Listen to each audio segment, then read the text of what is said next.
also want to make sure I answer whatever questions you have and really address what are the topics that are going on in the room. So I have a PowerPoint. I'm not going to go right by it. But so I'm Miriam. As Randy said, I work at the Institute to Transform Child Protection. We are a program inside Mitchell Hamline School of Law. We do a number of different things. One of the things that we do is provide direct representation to parents who are involved in the child welfare system. So when parents have had some brush with child welfare and they need quality representation, what we call holistic representation, they can come into the clinic and they work with a lawyer and a law student and a social worker and a social work student to try to look at some of the things that is possible the county may not be looking at.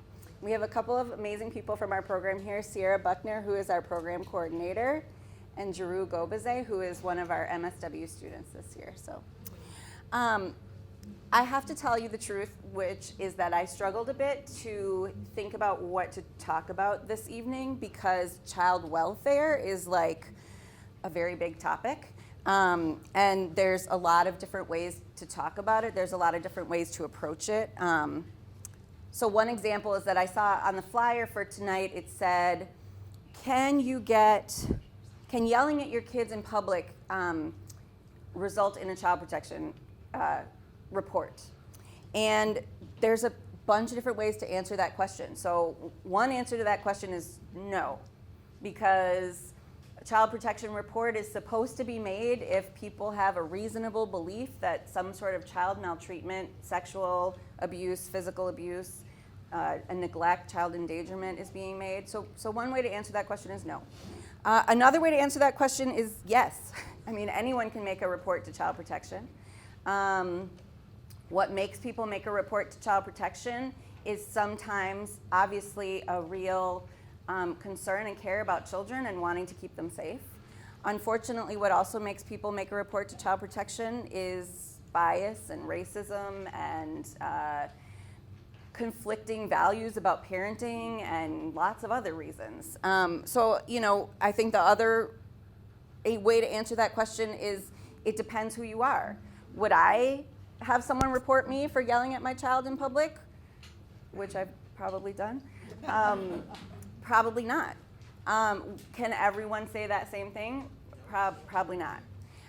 So, as I think about what do I come here with? What do I come here to offer? It's really to say, I don't think that I can tell you anything that you don't know about what child welfare has meant, maybe in your own lives, what it has meant in your communities, what it, I don't know, what it is, what's the hardest part about this. But what I can do is provide an opportunity to talk about some of this stuff. I can talk about some of the promising practices, the policies, the things that are going on right now that I think are hopeful. I can talk a little bit about knowing your rights and how to know how to advocate for yourself or find people who can advocate for you and your children. And I can offer you an invitation to join us in the work that we're doing. That's one of the biggest things I can offer you. So we'll jump into that. There will be a time for you, I hope, to just, if you have a question throughout, please feel free to shout it out. You don't need to wait till the end, and I'm willing to have this look however it needs to look. So because at the Institute to Transform Child Protection, we're really about family preservation. We are not about having children be separate from their family and what other definition of family is right for you. Because we know that what's best for children is to be with their family and for their families to be supported. We really come at things from a parent and a family and a community perspective. And so I think I'm just going to show this short little video because I think that these parents can say more than I can. So, no one wanted to see that I was in pain. No one wanted to see that I'm a human being. They just think you're some type of monster. When you are in the child welfare system, you're guilty until proven innocent. And you're never really proven innocent. You're just branded for the rest of your life as a bad parent.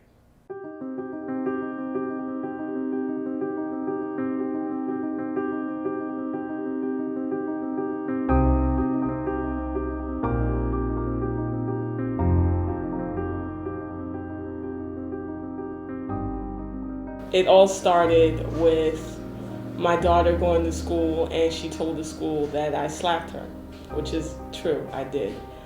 She had gotten into the scissors, and I overreacted. I was very frightened that she would hurt herself, and I slapped her. Then I told my cousin, like, oh my God, I hope I don't do anything wrong because ACS is gonna come and take my baby. I've never been arrested, so I would never put myself in that situation to, get in trouble. My first and only child and my world. I was working 3 jobs to prepare for her. Not too long after she was born, I noticed that her mother couldn't handle her. I took my daughter, I went to the shelter. I decided to go home with the boys because I had to prepare them for the following day. And I told the boys, okay, you guys are gonna take a bath because they have to go to bed. And I get a knock at the door. Telling me, we have your daughter. That was it. Nothing else. They didn't tell me that I can have her back. They didn't tell me where she was or anything of that nature. And I have the water running in the bathroom, and my son says, Mommy, ACS is at the door. I says, Devin, that's not even funny. Don't play like that. What brings ACS to someone's door is a phone call to something called the New York State Central Register. It's an 800 number in Albany, and anybody can make that call for any reason. They don't have to, all they need is suspicion of child maltreatment. They don't need to prove anything. They don't need to substantiate anything. It can be hearsay. It can be on any basis.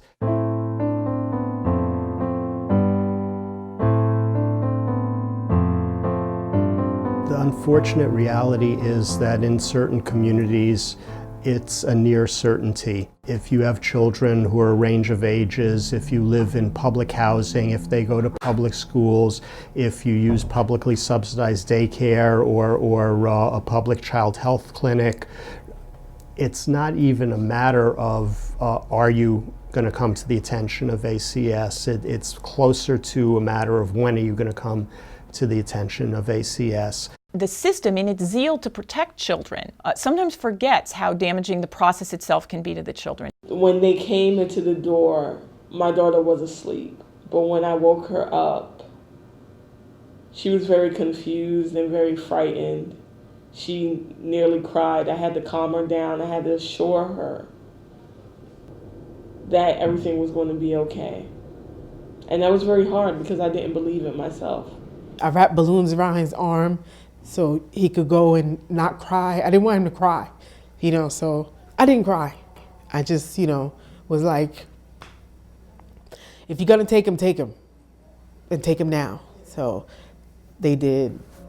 I believe that my daughter will always be affected by this moment in her life. She will always have issues with abandonment. She will always have issues with trust.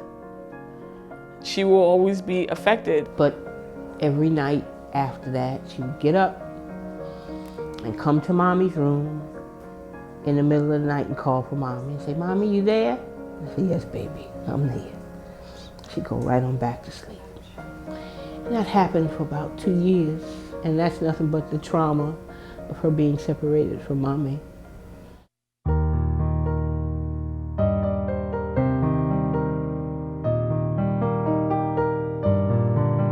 Children are still being removed. And do they have to be removed from a family? Most of the time, no. Because of the aggressiveness that the family is portraying, the anger that they have. So automatically they're thinking, well, maybe it is true. They don't understand that this person is upset because you're talking about taking a part of them away from them. I believe if the Administration for Children's Services serviced the communities that they were affecting and try to understand the traditions, the cultural, the social, the economical fibers that make up that community, then things would be different. The whole approach would be different. Children and families would be saved. Child welfare officials must come to appreciate that they will never do their job well until the community that they are assigned to work with welcomes them as partners in raising their children. You don't know love like you know love from your child. That's a love that cannot be replaced. You never know a fight until you're fighting for your child.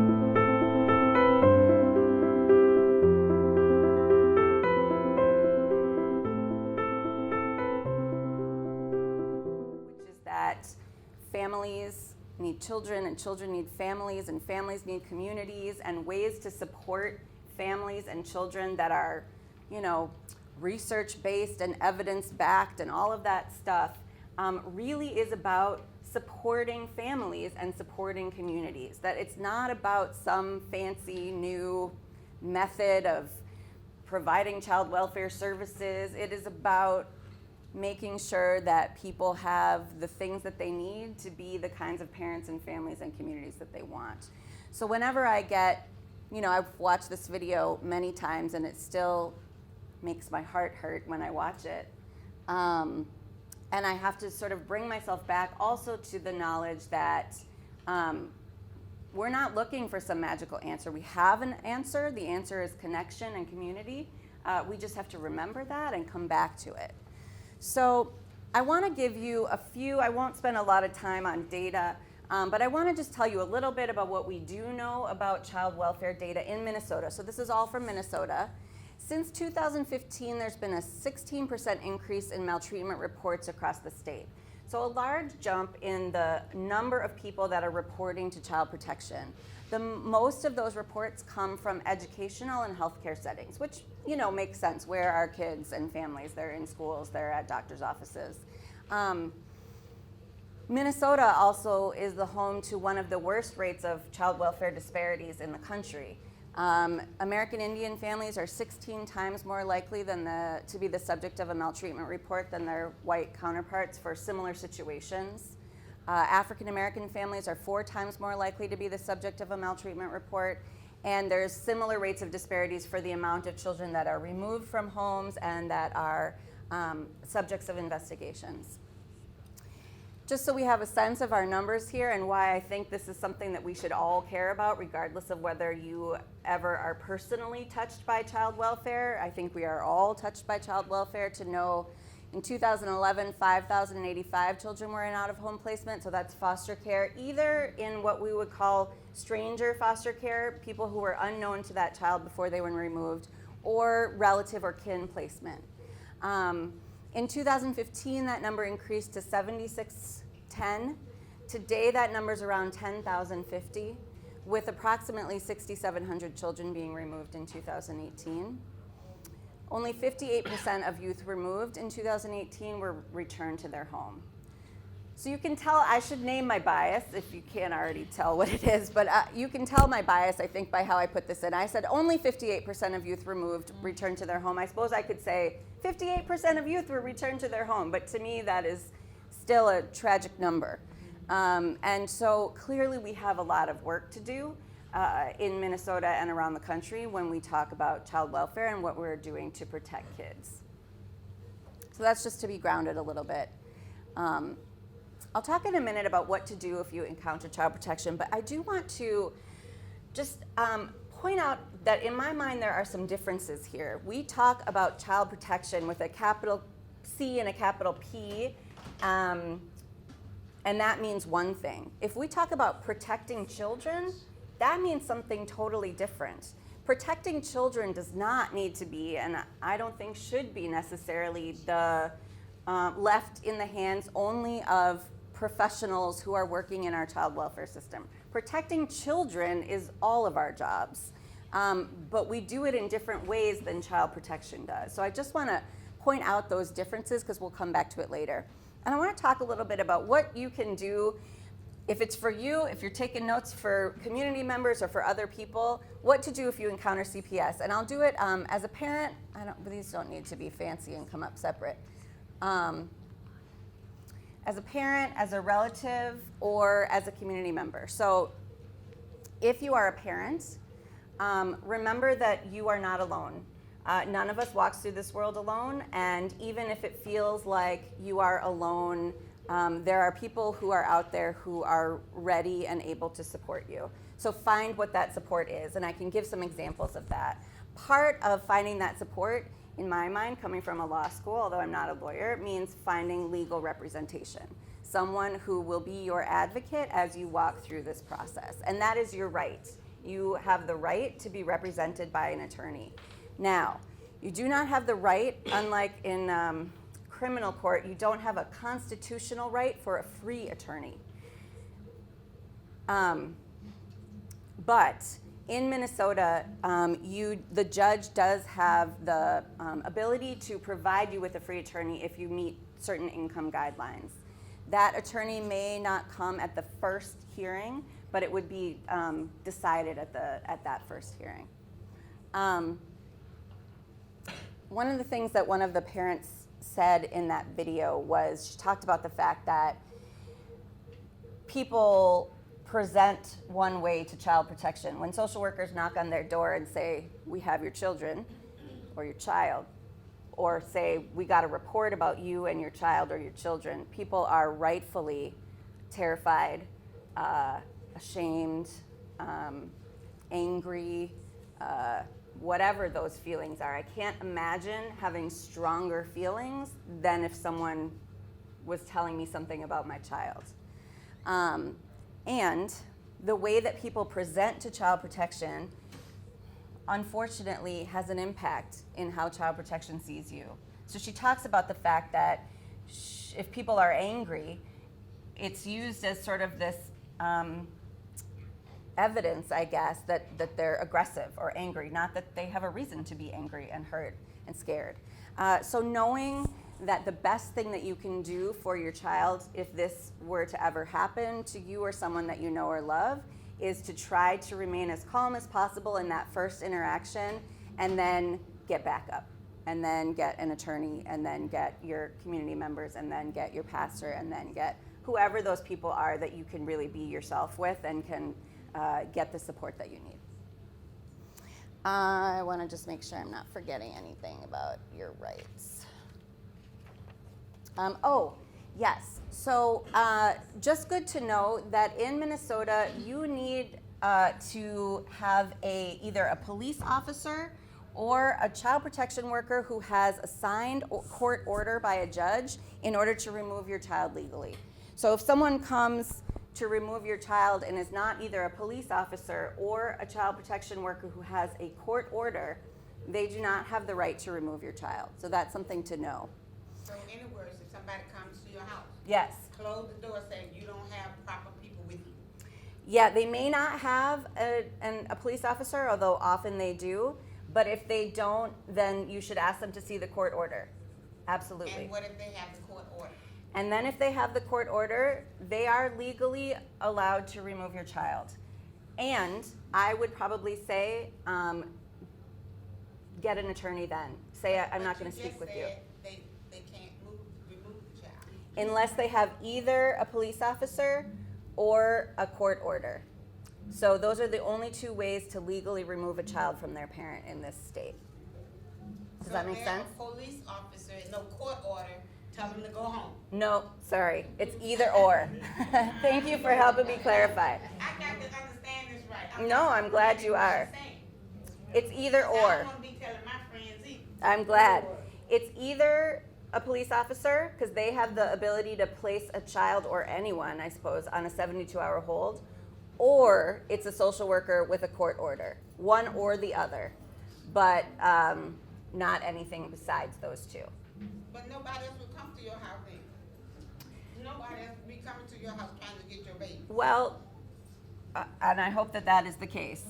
There certainly are times when child protection workers might come to someone's door and say, we would like to remove your child, but they have not yet gone through the necessary court.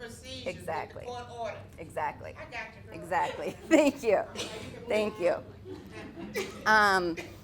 Another thing to know as a parent is that it is Child Protection's legal obligation to work towards reunification with your child.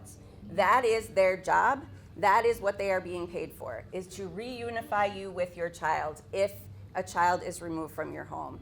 And so you have the right to know that everything that they're asking you to do, you can ask them, how does this move me towards my goal of reunification with my child? Okay, so if you're a relative or kin or community member, you also have rights. So if this is your grandchild or your niece or your nephew or your play cousin, like it doesn't have to be a relative by blood, you still have rights with that child. You can remain connected with that child in a number of different ways. One is that if there is a relative or kin, and kin is sometimes a neighbor, who is available to take a child in, that is supposed to be the priority of Child Protection, to place with someone that the child knows. And you do not have to be a licensed foster care provider in order to get a child who is your relative or kin in your home. You will probably work towards licensure once they get in there, but you don't have to have it first. They are supposed to place a child with you first, and then you'll work towards licensure.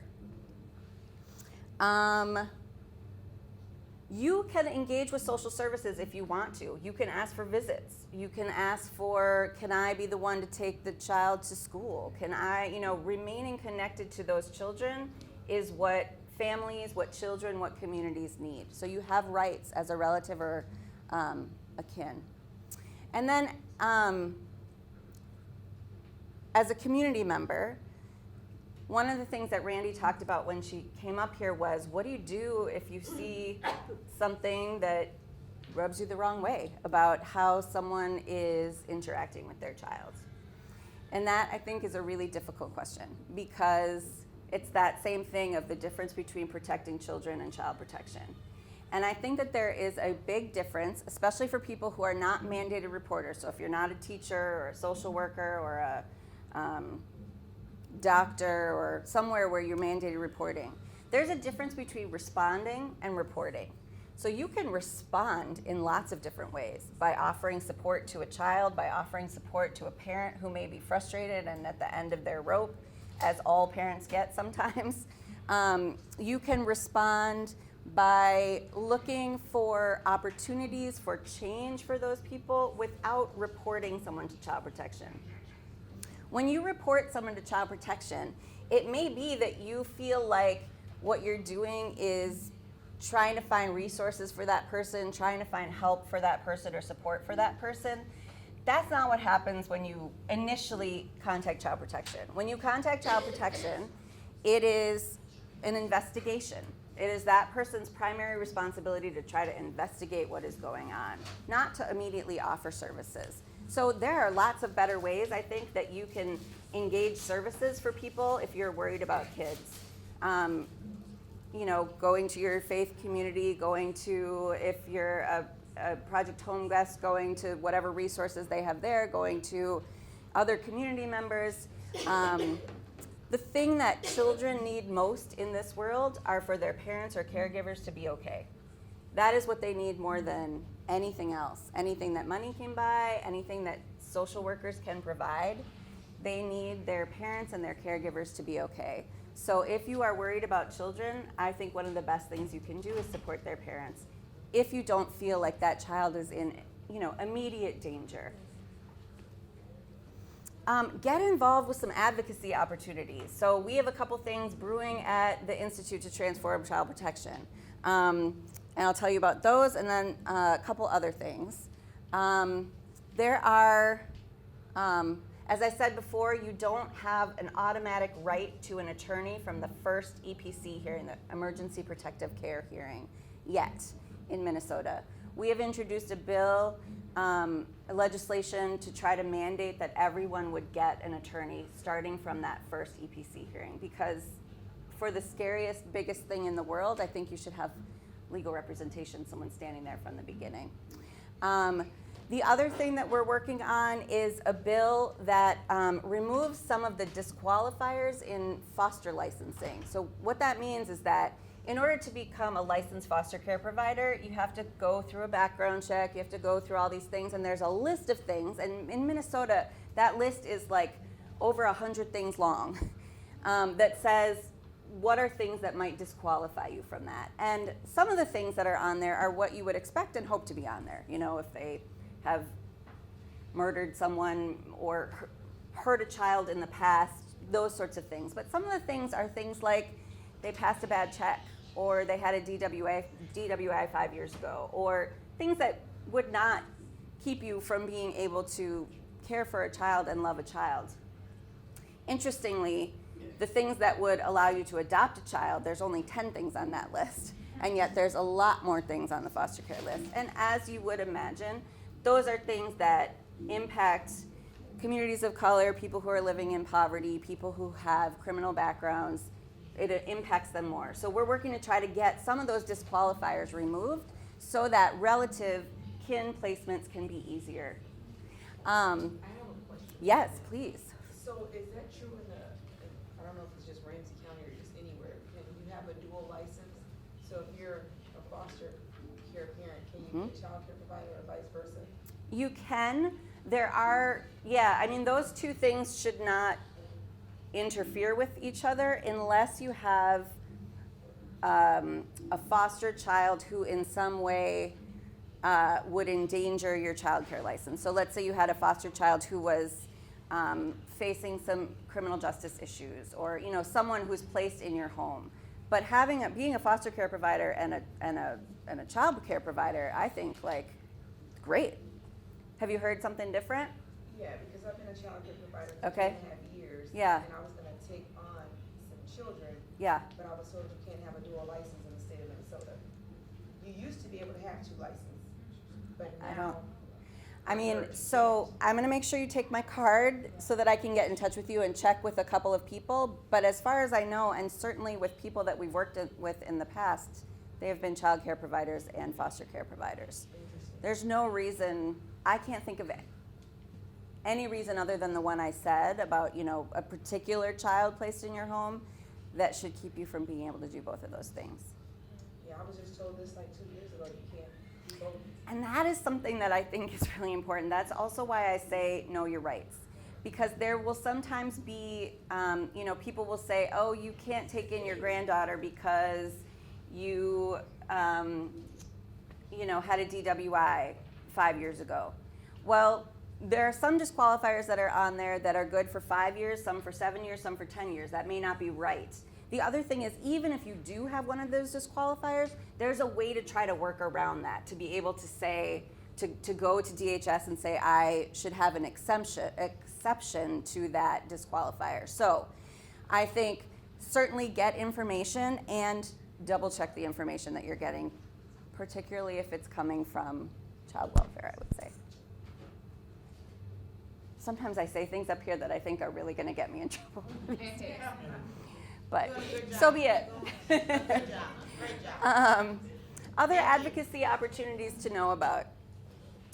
Some of you may have already been involved or have heard of the African American Family Preservation Act, which did not get passed this year but is still going strong, which would require counties to provide active efforts to African American families who have their children removed, and to provide other efforts before removing children from African American homes. There's a similar law that you may have heard of with American Indian families, ICWA law, and this is all based on the understanding that, that slide I had about 16 times more likely, 4 times more likely. This country has a shameful history of removing children of color from their families for lots of different reasons, and we need laws to counteract that. So the African American Family Preservation Act, Khalees Houston, Rena Moran, Jeff Hayden are the people who are really spearheading that, and is a great thing to get involved with. And vote for people who vote for those things. So I'm going to wrap up pretty soon. I think we talked about most of these. Just how do we think about safety? So when we're responding about things with children and we worry about children, some of that has to do with how we define safety. I think if I talked to any of you and said, like, what is a safe way to raise your kids, or what is the right way to raise your kids, you would have as many different answers in here as there are people. I have a different idea about what is safe than my mom had for me, and maybe that her mom had for her. And we really need to be talking about the fact that, like, none of us knows exactly what's safe. We can do our best guess, we can try, but all of those things are part of our values. I think I talked about most of these. I want to come back and end on supporting children and families in your community, because I think it is very easy to get weighed down by all the bad news here, by the fact that we have a system that is supposed to protect children and instead often destroys families. And it's easy to get cynical, as I sometimes fall victim to, about the systems that are supposed to be working for us and with us. And I do want to come back to the fact that we actually know what works. We know what works, which is providing opportunities for meaningful connection, like tonight. Providing opportunities for families to be able to have what they need so that they don't have to be at the end of their rope. Providing opportunities for communities to find ways to support each other that doesn't come in from some outside organization that says this is how it should be done. And those are things that I think we know how to do. Instinctively, we know how to do some of those things, and there are a lot of people who have great ideas about how to do some of those things, and so I want to leave us with that knowledge and understanding. And I think that was the end of my, so any questions? Thank you for shouting them out when they came up, but any other questions about anything I talked about? We would love to have any of you or anyone you know as our partners at the Institute to Transform Child Protection. There are going to be many ways to get involved. Sierra, I'm going to ask you to raise your hand so that Sierra is going to be doing a lot of our community engagement. And so in the back, you'll see, along with pop sockets and little notebooks, which please help yourself, and I can provide more if anyone wants. Donna, I'll maybe connect with you if anyone wants more of those. There's also some of my business cards. Feel free to take those and shoot me an email or give me a call. I'm happy to consult or to talk with you about anything. Yes? What is the percentage of African American teenagers being placed into foster? Higher than it should be. I don't know the exact percentage. I can tell you, because if you go on the Minnesota DHS website, and I can certainly do this for you and send you an email, it does break it down by geographical area, race, culture, age, so you would be able to pull up that data.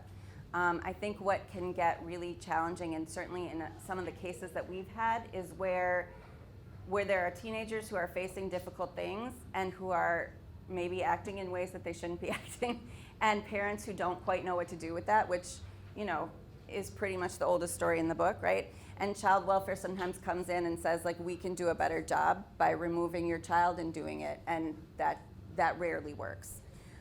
We also know that it is really difficult to find foster placements for teenagers because people are nervous and worried and scared about taking teenagers into their home. And so too often, teenagers end up not in homes, but in group homes and shelters, and those things, and the justice system, thank you. And those things are not good for children. Yeah? So Mir, you talked about what works is having community and building community.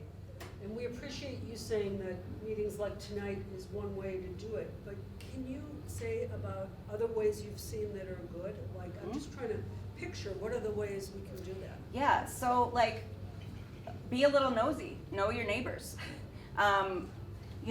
When I was growing up in St. Paul, we certainly knew our neighbors. My neighbors knew me, and they felt free to be a little bit nosy about my life and my behavior. And I think that we have reached a point where people feel like maybe they're not supposed to do that, or for whatever reason we just don't have some of that communal feel. But if you give children and families a place to be connected, they will use those connections. So know your neighbors, introduce yourself to your neighbors, you know, ask a kid what they're doing for their homework and why they're not doing their homework. You know, all of those things that are like not that cool to do, but are the things that really work. Sierra and Jeru, help me think of some other things. I know. Please. You know, I was gonna say too. It is definitely important to be involved with the community and the families. And I just know from experience, not with foster care, but just being in the whole child care setting, you just never know what's going on in a child's home. Yes. And being a child care provider, I know there has been problems with finding affordable child care that causes parents to be stressed out, depression, suicidal. But I also advocate a lot for Think Small and Parent Aware, because there are scholarships out there that parents did not know about. Beautiful. And I thought it was just for ages 3 and up, but if a family is experiencing homelessness or doubling up shelters, those families will get approved for a scholarship quicker than anyone. That's great. So, like I said, being in this field for 3.5 years, I have 8 children on scholarships. And a lot of people didn't know about it. Yeah, that's so good to know. Anybody here who have kids or grandkids, or definitely get on the Think Small Parent Aware website, because there are scholarships that are available. What is it called? Well, who get the scholarship? The people who host the people, or children, or whatever? No, anybody can get it. To pay for and it is childcare. income based. It's income based, and again, for like people that, you know, don't make that much money on their jobs, or I see. homeless, Yeah. and just, you know, go and apply and just turn the application in. What is it called again? Think Small, Parent Aware. And it's based off the stars, so like if you have 3 stars, it's $5,000, because that's what I am, a 3-star. And 4 stars, the kids get up to $7,500 in a 12-month calendar period. So, Thank you for sharing, Thank ma'am. you. You know, get involved in the places that children and families are. So see if you can be involved at your child's school. Know the people who are the people who make mandated reports also. Know your child's teacher. Know your child's daycare provider. I mean, I think that's more common. People know their child's daycare provider, but know your child's doctor. Let them know you a little bit, because it's much easier to see someone that you don't know and make a judgment than it is to see a full human being who you know and who you see has strengths and challenges, and you're much more likely to talk to them before reporting them.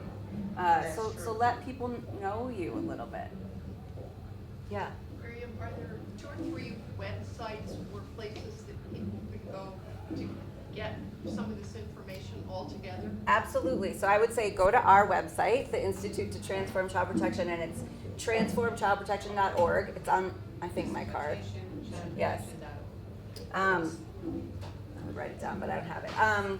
I think if you want data, if you want numbers, go to Minnesota DHS, and you can pull up all sorts of different reports. I think RISE is a great place. It's a magazine that is written by people who are parents who have been in the child welfare system. They put out a magazine. They have a great website. I think National Advocates for Pregnant Women also has a wonderful website. So and I think we have links to many of these places on our website. So go to our website and start there. Thank you. Thank you for serving the community voluntarily. You did an excellent job tonight. Thank you so much. Thank you for being here. And if anyone has any questions they want to ask me privately, please feel free. I'll stick around for a little bit.